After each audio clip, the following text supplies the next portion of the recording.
Welcome to Sweet Life Beat Life. We hope this video helps. You begin by preparing the essentials so the change propagates correctly. First, make sure your iPhone is unlocked and online, Wi-Fi or cellular works. Next, open Settings and go directly to Phone, then My Number. Enter the new number exactly, including country code.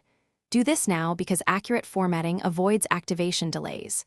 Once entered, pause to confirm the number matches your carrier record. Otherwise, messages and calls can fail. This first step gets you into the system and prevents basic errors. You'll now edit and verify so services recognize the new line. Tap My Number, type the new digits with the correct country code, +sign included, and save. Then force quit the phone app or restart the iPhone to refresh internal services. This clears cached data. Make sure to open Settings, Messages, and Settings, FaceTime to update the number there, because iMessage and FaceTime use separate activation.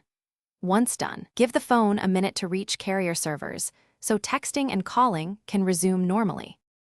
Finish by confirming carrier provisioning and handling issues. Contact your carrier to ensure the new number is active for voice and SMS. Carriers must provision the line for iMessage and verification texts. If iMessage or FaceTime won't activate, sign out of your Apple ID in Settings, reboot, then sign back in to force reactivation. Also update two-factor and banking accounts that use your number. If problems persist, a carrier reset of your SIM or a settings reset on the iPhone usually resolves stubborn activation errors. Thanks for watching. Consider subscribing if we helped you.